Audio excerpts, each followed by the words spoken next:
Here we have on the screen silver priced in US dollars with a potential reading of a fourth wave still unfolding. Do you remember my idea that we could be in a giant fourth wave where we're going to treat this as 1, 2, that's a 3. Yeah, I mean the rally all the way back here from the lows of 2001, striking a top at 2011. Yes, and then going for that lengthy fourth wave, which is calling eventually for a resumption of the bull trend, will take it even higher. Okay, now the fourth wave idea could play out if silver actually continues down. It continues down, it's going to cancel other wave counts that we're going to see in a minute, and it's going to raise the prospects that we are still in that locked trading range right here with a fourth wave.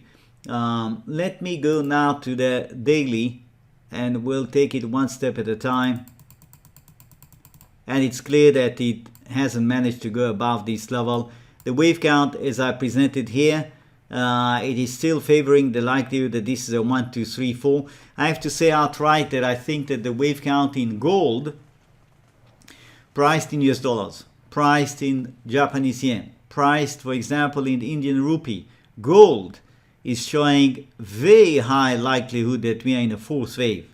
Okay, so we cannot, if you like, force it on silver, but I would just say that the neighborhood of gold is indicating we are in a fourth wave, and the fourth wave idea here will be respected as long as it doesn't fall under 16.24. We can still work with this being 1, 2, 3, and we're in a fourth wave. Okay, once it breaks under 16.24, if we get that, what will happen is that the 1, 2, 3 will inevitably, in my opinion, turn into an ABC. And that is going to be our D inside an A, B, C, D, and finally we're going to get the E leg. So that is, if you like, raising the prospects for very strong support to show up here at around 14-15 zone for silver, and not raising necessarily the prospects of a doom and gloom for the precious metals, breaking decisively under 14. I think it's extremely unlikely. Extremely unlikely. I just don't see this happening right now with all the other markets that I'm following. I think this is extremely unlikely. The 1, 2, 3, 4 looks to be the, if you like, the best wave count that will tie in with what's happening in the other charts that I see, that I examine. Breaking under this level, the bull could still be around with us, as it is just completing the E leg, and then we take off dramatically, or it could actually be a second wave. Well, we're going to take this as wave 1, this is 2, it'll be going up in a third wave. Let me now go to the 120-minute scale.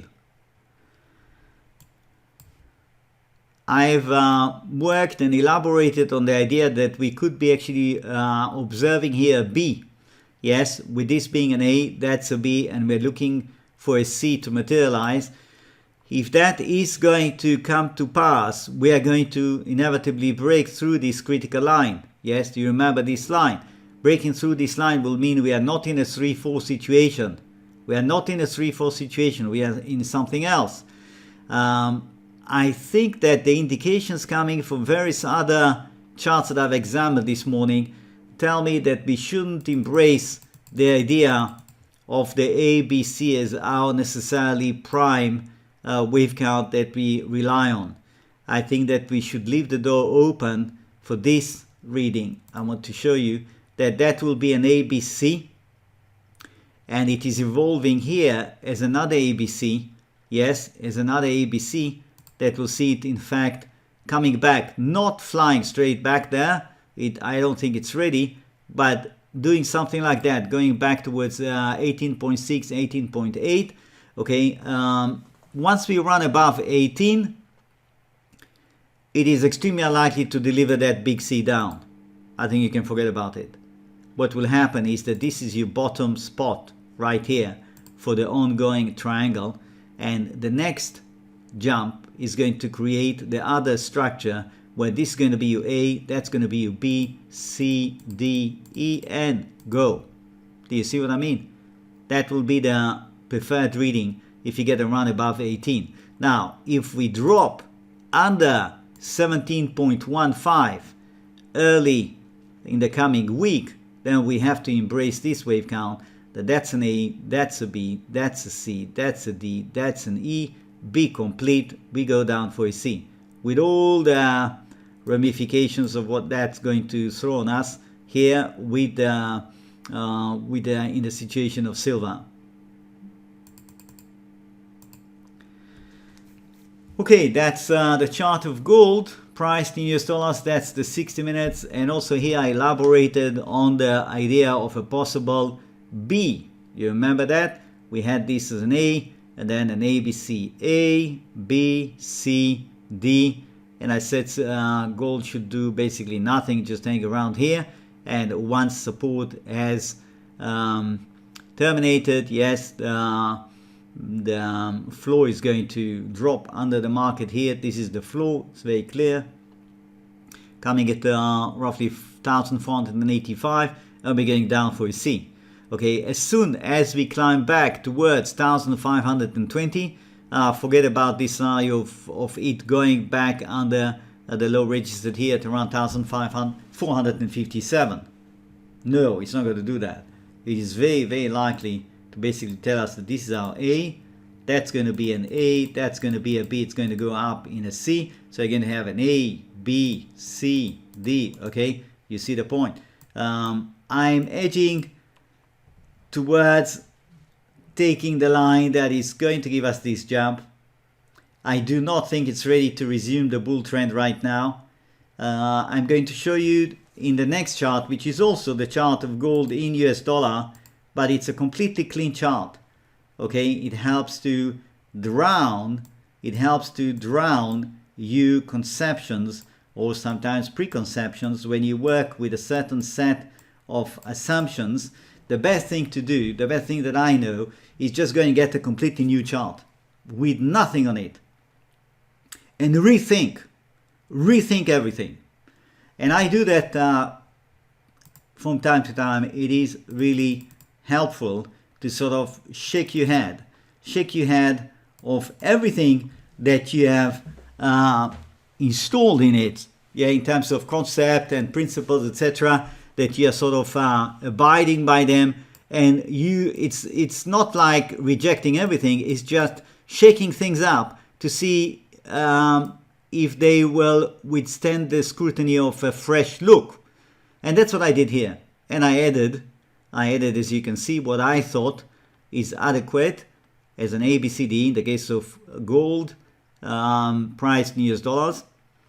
And I am thinking at this point that this is the best wave count, that this is 1, this is 2, this is 3, this is 4. Now obviously you see that there is an alternative wave count here, and this is calling for taking the entire surge beginning from here as having ended, and that will be a 1, 2, 1, 2, 3, 4, 3, 4, 5, which would open the gate for very sharp decline. Let me show you what we are seeing here is going to go on and on and on because we are correcting very big move. It is different than correcting the move that just started from here. You see, there is a whole different set of time scales to deal with here. Yeah, if we are in a 1, 2, 3, 4, it is almost certainly not going to break under this level. It might even just stay above this level and do this.